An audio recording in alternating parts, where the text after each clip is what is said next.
Орта жасқа келіп қалған бір мұсылман кісі болған екен. Бес уақыт намазы түгел, оразасы дұрыс. Тақуалық мен күнәдан аулақ тұру өз алдына төрт құбыласы тең дейтіндей Аллахтың бұйрықтарымен өмір сүріп жатады. Өзінің бір үлкен қалауы бар еді, және әр намазына, мүбәрак күндер мен түндерде, дінде тұрып та дұға етіп, соны тілеумен болады. Ол тілегі лағнет атқыр шайтанды бір көру. Көріп оның сазайын беру, аузынан тастамайтын ең ұлы тілегі де сол болғандай. Алайда бір күні түсінде ғайыптан бір дауыс естіп, бұл тілегін тоқтату керектігі және шайтанды көру ол үшін қайырлы болмайтындығы айтылған ескерту алады. Бірақ ол мұны естісе де қалауынан бас тартпайды.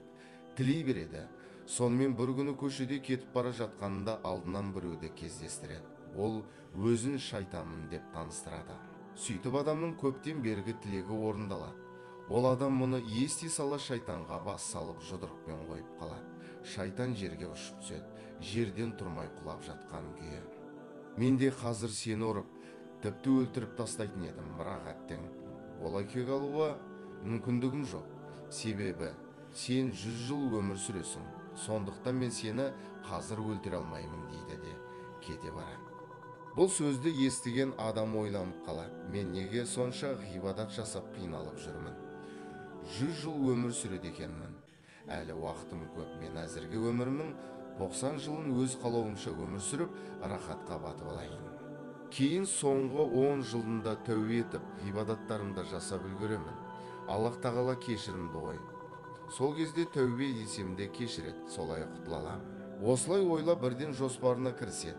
Намаз, ораза деген ғибадаттары, халал харамға мән беруі, мешіт жамағатпен Аллахқа жақындығы бәрі жайына қалады. Керісінше күнә атаулыны қысылмай жасап, нәпсі қалауына еріп, рахатқа беріліп өмір сүре бастайды. Осылай жалғаса береді. Алайда бір күні 100 жасты күтпей ақ сұсты кейіпте өлім періштесі Әзірейіл келеді. Адам оны танымай, сен кімсің, неге маған сонша сұстыр жүзбен қарап тұрсың, менің жанымды алуға келгендейсің ғой дейді. Дәл солай дейді. Әзірейіл, сен менің жанымды алатындай. Кімсің сонша, әлде Әзірейілсің бе? Дәл солай. Сонда әлгі адам, сен ерте келдің ғой, мен әлі өлмеуім керек дейді. Сонда қашан келуім керек еді? Мен 100 жасқа келгенде ғана, ал оны саған кім айтты деген Әзірейіл періштенің сұрағына шайтан деп жауап беруге оқталғанда адам есін жияды. Иә, шайтанға сенуге болмайтыны белгілі. Ол барлығымыздың атамыз болған адам ата. Оған Алланың нұры жаусын. Және Хауа анамызды жәннатта жүрген кездерінде алдап соғып, қиыншылыққа толы жер бетіне түсуіне себеп болған еді.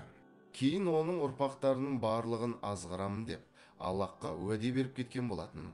Адамның осыны ойлауға ғана уақыты жетті.